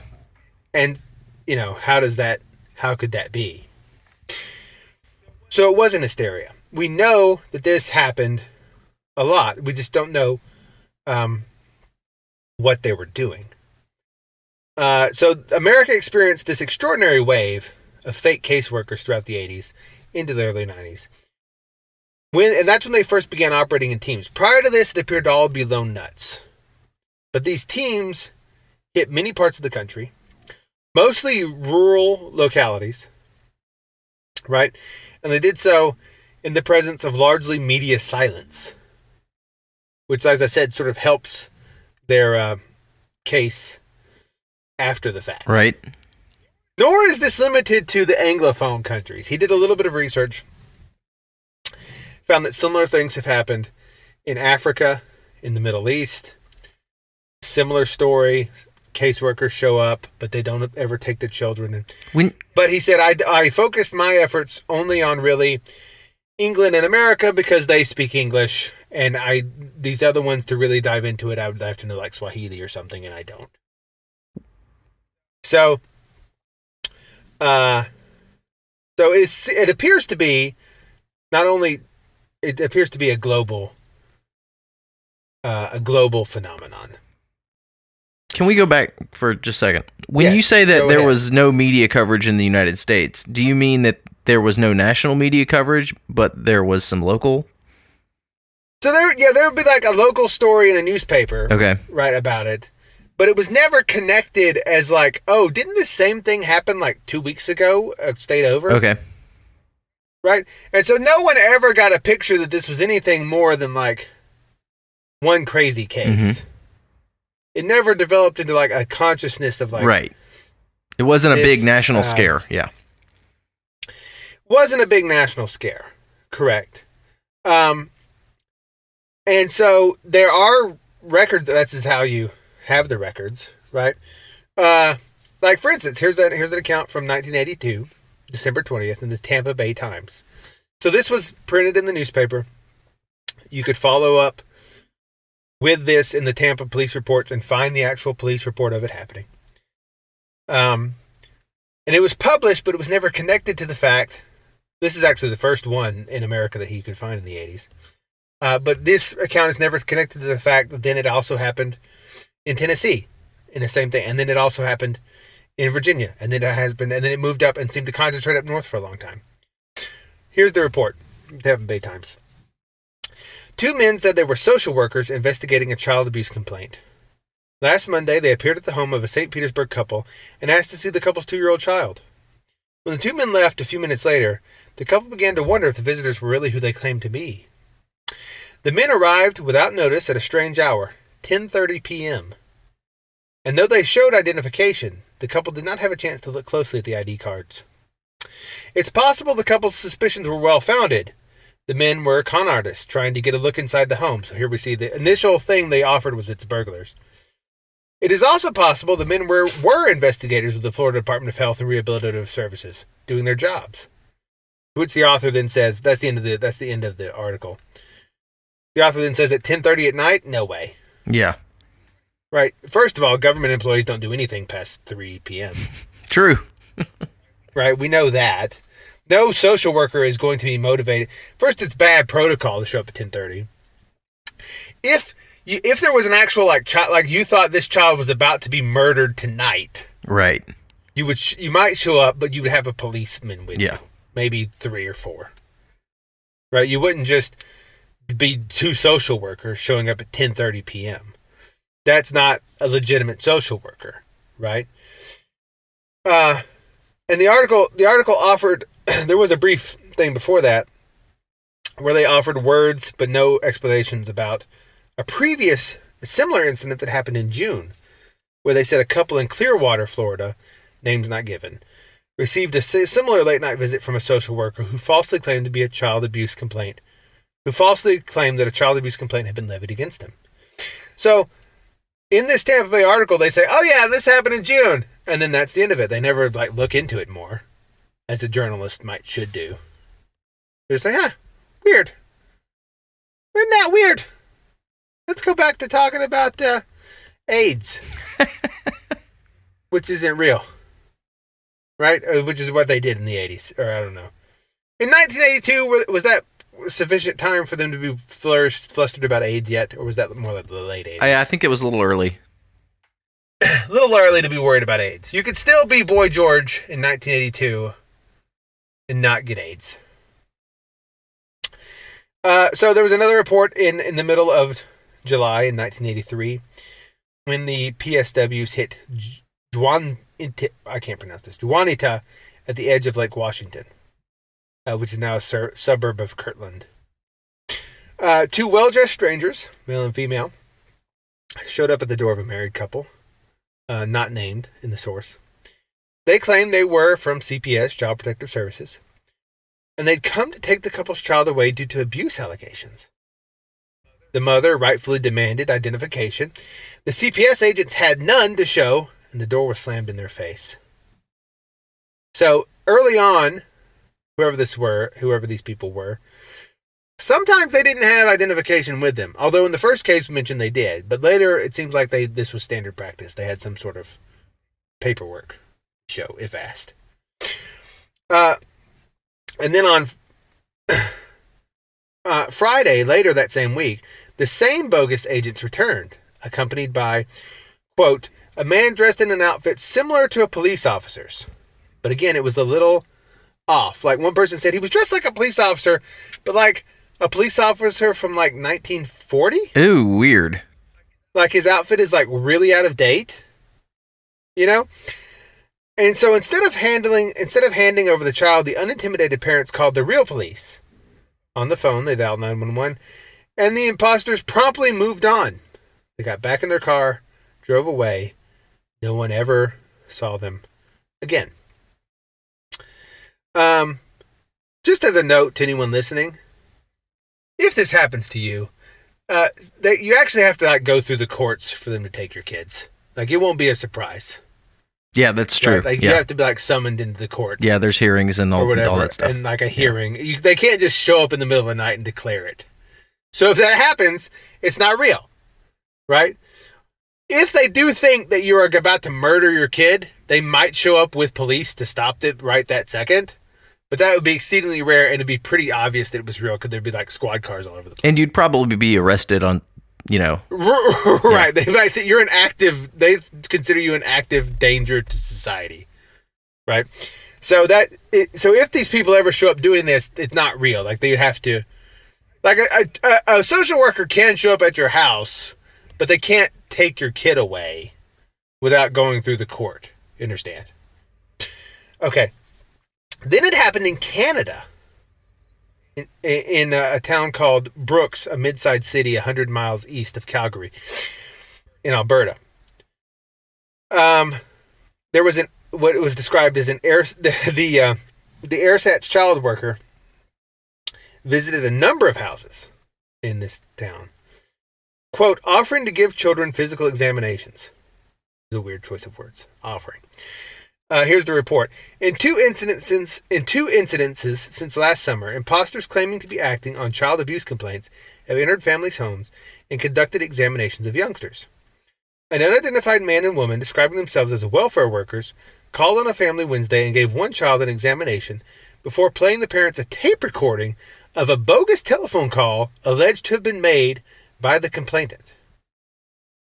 So in this one, they say, we've received complaints that you have abused your child. And then they get out a tape recorder and they play what appears to be the voice of one of the two people there on the phone making this complaint. Right? Isn't that, it's very strange. Yeah. Like, see? Like, isn't that just you? What are you doing here? What is this? And so this creates not only anxiety and fear in the parent, but also like a great deal of confusion. Like, what is going on? You know? Mm-hmm. One of those unnerving visitors was a little blonde lady in her mid-20s who we know by the name she gave to a couple of her people she showed up to as Susan McKay, who appeared to be she was in Calgary. Her description given of this woman matches perfectly the name Susan McKay, which was the name a woman very similar to this, at least, gave to the families that were hit in New Jersey in 1984 by the same phenomenon. Okay. And Susan McKay appears to be the only constant through a lot of these. She's not in all of them by any means, but she's in a lot of them. Whoever Susan McKay is, and that's almost certainly not her real name, she shows up, this thin, attractive, blonde woman in her mid-20s, straight hair, carries herself in the same composure, uses the same words a lot of times, shows up over and over again doing this phantom social work, never actually taking the children, and disappearing at the slightest bit of resistance. And no one can ever find her. No one ever knows where she's from. She appears to have this big group of criminals working with her. She rarely shows up with the same people. Sometimes she will 3 or 4 times, but then they go away and she has a new group of people. And trail goes cold. Right? This happened in Texas. Is a town called Duncanville, which is about 10 miles south of downtown Dallas. On January 14, 1984, 3 fake child welfare agents, 2 men and 1 woman, maybe Susan McKay, called on Mrs. Francine Weaver, who was 23 at the time. The men wore very dark suits and ties, much like the men in black. Their manner was crisp and curt. One identified himself as Mr. Michaels, and the other identified himself as Mr. Smith. So we have Agent Smith and Agent Michaels. Okay. One of the men flashed a badge and claimed that they worked for the Dallas County Child Welfare Department. Quote, "We need to talk to you. Let us in." They repeated this line robotically for a long time. Mrs. Weaver refused to unlatch the door's chain. "We need to talk to you. Let us in. We need to talk to you. Let us in. We need to talk to you. Let us in," just over and over again. Eventually, they stopped that and accused Frances of neglecting her 3-month-old daughter, Catherine Nicole. They falsely accused the young mother of leaving her daughter alone in a hot car and allowing her to wallow in filth. "She'll have to be removed from the house. She'll have to be removed from the house. She'll have to be removed from the house. They again repeated the line, robotically, over and over again. Eventually enough was enough, and Mrs. Weaver announced she was calling the cops. She slammed the door and went for the telephone. The police arrived minutes later, but there was no sight of the strangers. So, these visitors, and the author even notes this, because he says, again, I'm not a weird guy that believes in this stuff, but he says, I don't blame the Forteans, the people that are into, the anomalous events, from thinking that this is eerily similar to what John Keel described with the Men in Black phenomena in all his books, because it's very similar. On August 9th, 1984, a New York newspaper called the Syracuse Herald printed a small article which displayed one of the world's greatest mysteries in fullest blossom. This is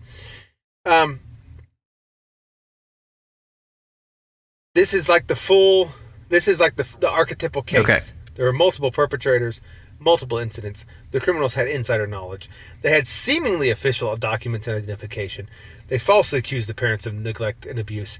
And they attempted, apparently, child abduction, although whether or not they would have gone through with it if it had been successful, we don't know. Probably not, given their history.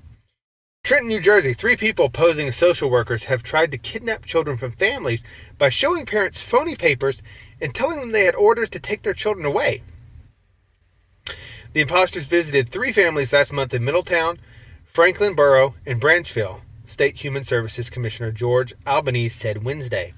The phony social workers said they had orders to remove the children because of improper care. None of the families allowed their children to be taken away, Albanese said. Thomas Blattner, a supervisor of the state youth, said the 3, 2 men and 1 woman, again, maybe Susan McKay, apparently were familiar with the agency's procedures. So they had studied how CPS actually works. In some cases, they carried official-looking papers and said they had court orders. So they've gone to some trouble. Yeah. To pull this off in a convincing manner. And yet they never actually take the kids. That's the weird bit. Right? And then we have a drawing of Susan McKay. She is she looks a little like Jim Pisacki, actually. Imagine Jim Pisacki with blonde hair and a bit of a flatter face. Okay. Bit of a flatter face. And that's what you might that's who might have been doing this. They carried persuasive identification, paperwork, appeared to know everything about the families. And no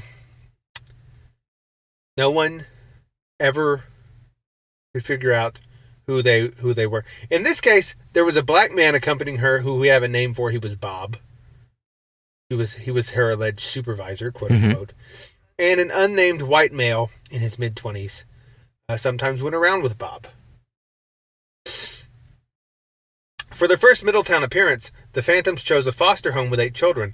The blonde, probably Susan McKay, insisted all 8 had to be taken away. After being rebuffed, the blonde fetched her supervisor, Bob, the dapper black man in a tailored suit. The foster parents still refused to comply. And then, just to make things extra surreal, the trio came into the house, brandishing documents, which they claimed proved that the mother's natural-born children she had birthed herself, not the foster children she had, were actually adopted. What? And the woman knew she had birthed her own kids. Right, she was there, but they said, these children, those aren't you, they're adopted. Here's we have the adoption records, and they produced records that appeared very official that said, like, this child was adopted by you on this date. Right? But that didn't happen. The children they were trying to remove ranged from age 1 to 17, in this case, of the 8 of them. And it just defies explanation what they were trying to do. Why would they be trying to convince this woman that her own natural-born children were adopted? I Another case, 2 weeks later on April 4th, another pair of phonies, both men, talked their way into the home of a young woman in Vineland, New Jersey. Both men were white, well-groomed, roughly 6 feet tall. One posed as a child protective services agent, and the other pretended to be a policeman in a non-standard brown uniform with yellow stripes, which I've never seen a policeman wear. Right? I think some like state highway patrol uniforms are brown. Okay, maybe it's that highway. Okay, yeah, maybe. So this case after case after case of this, police after report after police report after police report comes up. And none of them seem to fit the theories on offer that we have. So our friend who wrote this book, he offers a theory. At the end of the book, he offers a theory. Now keep in mind, he does not believe in anything supernatural. He poo-poos all of this stuff. He wants to vary. By the way, I don't think I don't think I said who he actually was. The book is The Child Stealers, Phantom Social Workers and American Mystery by Martin Cannon. But so Martin Cannon says, this is I'm not a Q person. I don't think this is underground Dulce-based tunnels with Hillary Clinton leading lizard people with a bunch of kidnapped orphans to sacrifice to Moloch, right? I think that this is something more prosaic. And so here's what he offers. Here's his theory. Are you prepared? I am prepared. I'm hoping that it's not the theory that I've cooked up in my mind, but go ahead. Okay, tell me your theory.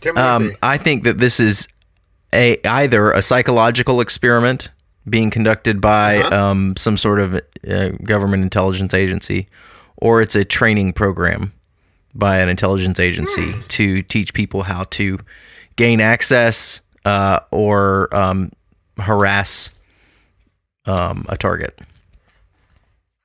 I like your theory. That's an interesting theory. And the wolf release thing in Russia comes to mind to see how people would react. Yes. The Milgram experiment comes to mind. The Stanford prison experiment comes to mind. I like your theory. How do people react under pressure, react to authority, all that stuff.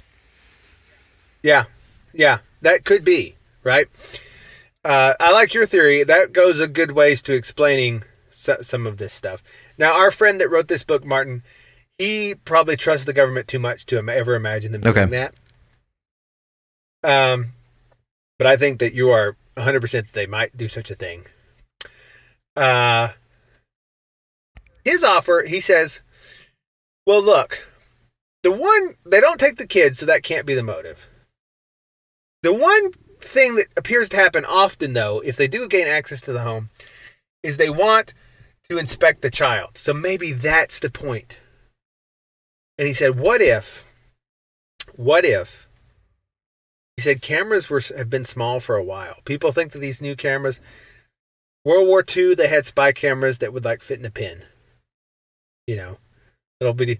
He said, what if the point, sometimes they would fit in a pocket watch, he brings up. And notice that some of the people had pocket watches. What if this was a very elaborate scheme to get nude pictures of children to sell on the black market as child pornography? I'm not impressed with that. I'm not either. It's an interesting theory, but there would be easier ways to go about that, and that's my point too. I don't think that the risk involved in doing this, and I don't know, and I hope none of our listeners know, unless maybe you're a detective that works on such things, how much such a picture would go for. I can't imagine that it goes for enough to pay for a crew of criminals to occasionally succeed. This feels like a thing you would need to mass produce. Unless the whole encounter with the parents is part of the production. Like just the pictures of themselves, like that doesn't. Fetish where you some weird fetish where you cause mass anxiety to the parents. Yeah, something like that. Maybe. I mean there has to be a purpose in all that confrontation and risk. Right. Yeah. Exactly. Like you wouldn't. He said maybe the one is rifling through the cabinets to add confusion so the other can get the pictures more easily.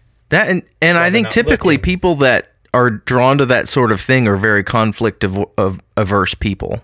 Right. Because that's why they go after kids, because they're afraid of adults. Well, he mentions that too. He says this doesn't fit the profile of how pedophiles behave. But he says, so I don't, his words, he says, I don't believe these people are the pedophiles themselves. They're just filling a market opportunity. By the way, a side note, parents out there, if you meet somebody who will not make eye contact with you at all, but is really interested in talking to your kids, red flag. Red flag. Yes. So like I said, I don't know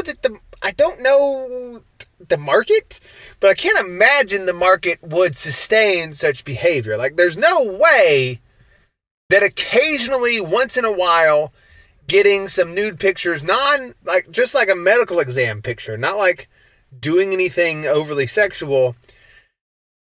I can't imagine that there's enough money in that to pay crews of people to go around pulling off this elaborate stunt, doing research on that. This is where I just don't see it. normie false assumptions about the way the world works prevent one from seeing what should be a more clear, obvious solution.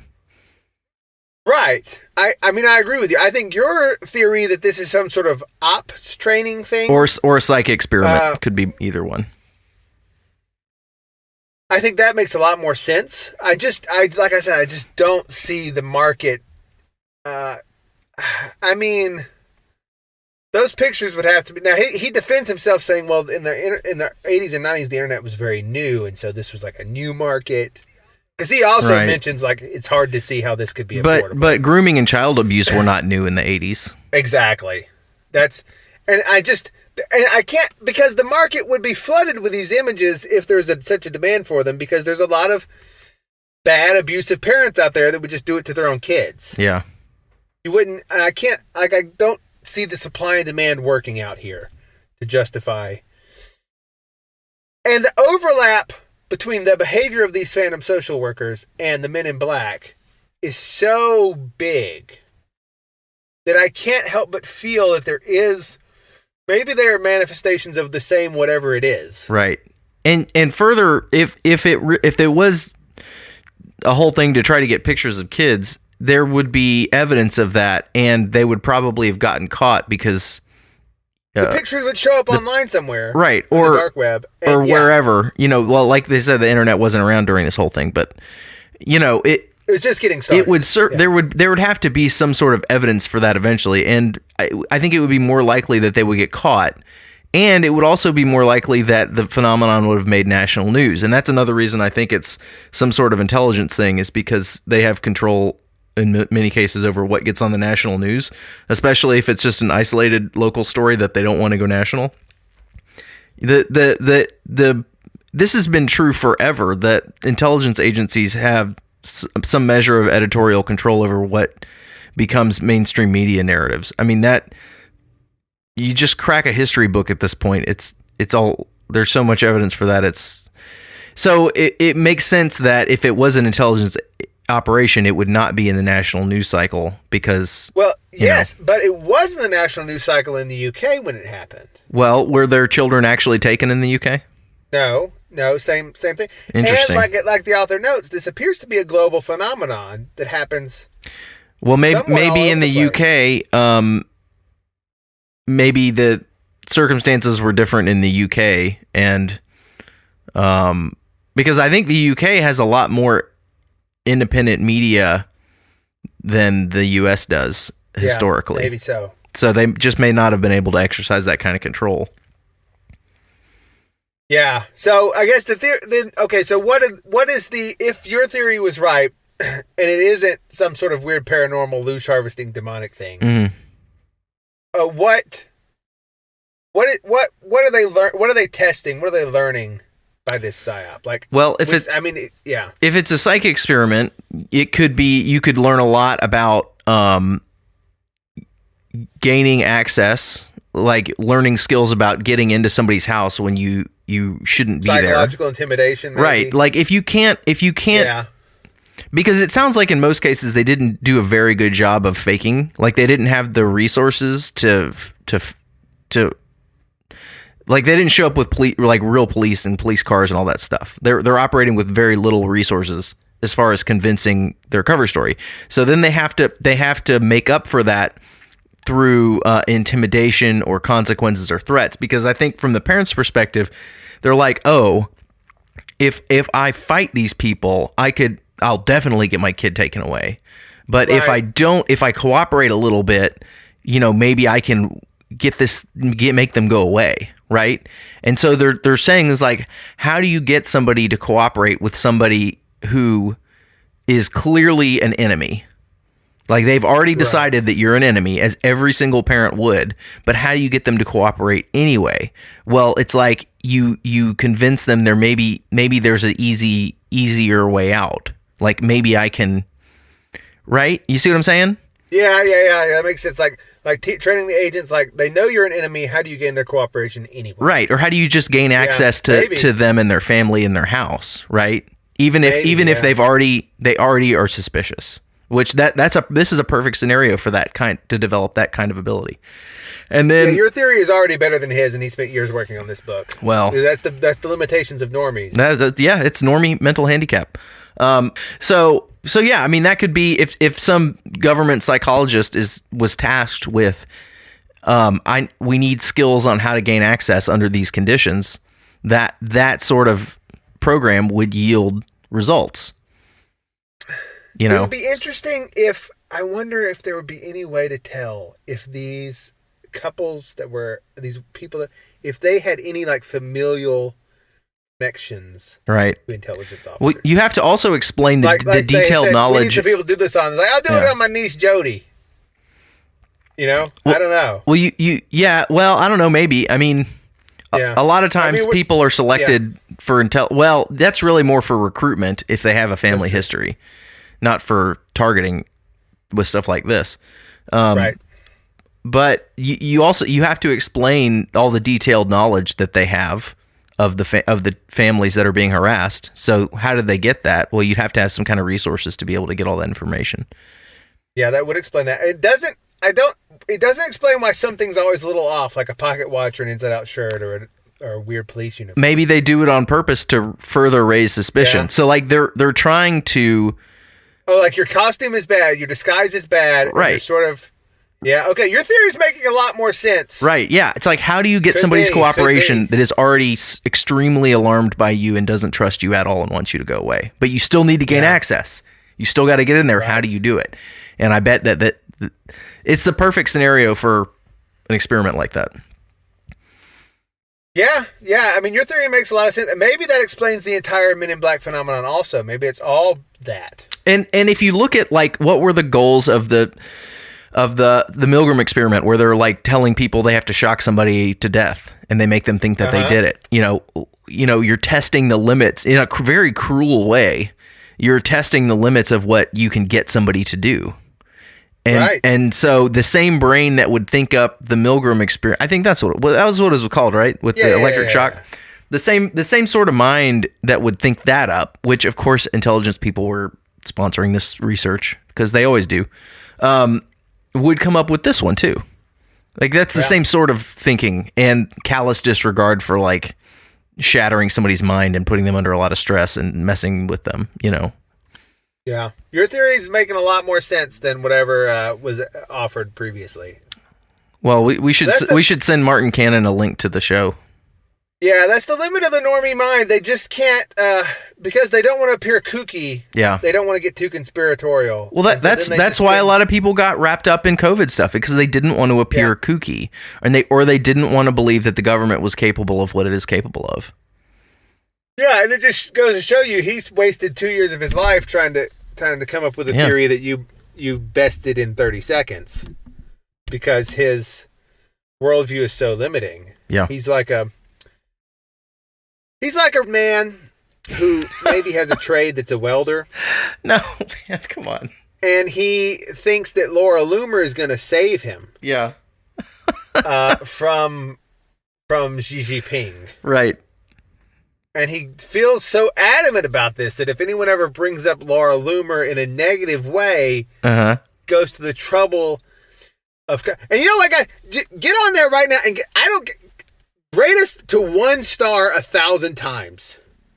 I will throw this podcast off the building.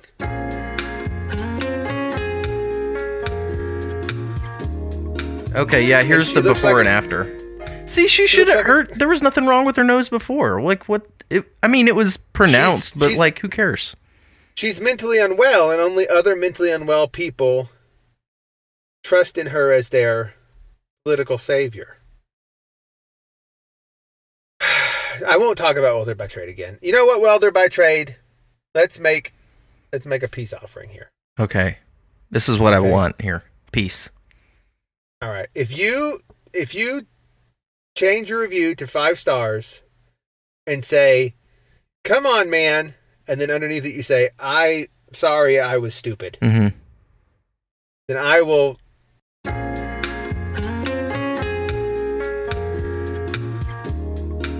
That doesn't seem like a very good deal for him. Well, the last time we did this, you let Albert Einstein co-host the show. Well, that's not going to happen. I feel like your price has gone down. Because Welder by Trade, but Albert Einstein is intelligent. Why don't you see? Welder by Trade will get out here and be like, no, Loomer, you could interview him about Q stuff and. Yeah, but.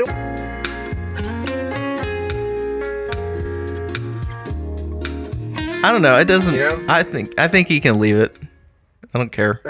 Okay, but because here's the thing.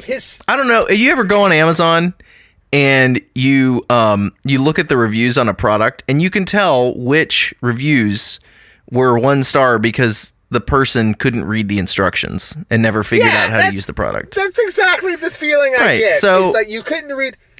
I think it hurts the show algorithmically because it pushes us down in the search results, but I don't think people find our show that way anyway. I think they don't. They don't. That the algorithm. You know what? The algorithm is also fake. They say it's all algorithmic, but they push. Yeah, I don't buy it. I think the shows are blessed by the company promoting them, and they are. So it doesn't even really matter. No, that's why it doesn't bother me. It bothers me because I don't want that sort of person to listen to the show. Well, I don't think that that's going to be a problem after this show. I want him to grow and change. Right? I want him to. This is I don't a place know. of growth. I think he'll probably just stop listening. Well, don't do that, Welder by Trade. Just change your personality and behavior. Become a better person. You see? That's what I want you. That's what I want you to learn here. He's going to thank me for this one day. You think so? Yeah. Like, he's going to look back on his life one day and say, that was harsh, but I listened and I accepted fraternal correction. And now my life is better. I hope so. I hope some good comes out of this train wreck. It will. I mean, it can't not. It can't not come out of it. Okay. So beware the phantom social justice. I always want to say that. The phantom social workers. I've gotten so habituated to following social with justice. I can't stop. The social workers. Come on, man. Come on, man. Come on, man. He does sound sounds like Joe Biden. Yeah, he does. Throwing book at Laura Loomer? Question mark, question mark, question mark, question mark, question mark. Oh. Listen, nephew! Here's what I read on Drudge! Rah! Facebook.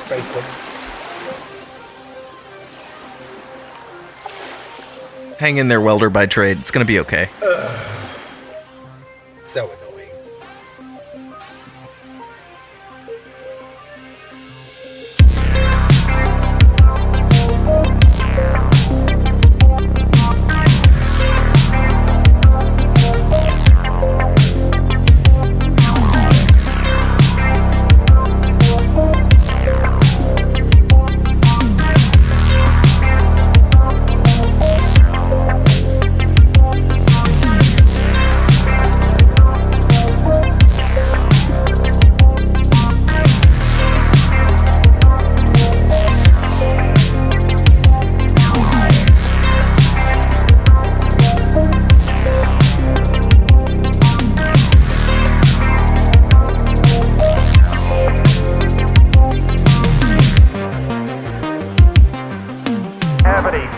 up here, we just had something go right over the top of us that, I hate to say this, looked like a long cylindrical object that almost looked like a cruise missile type of thing moving really fast that went right over the top of us.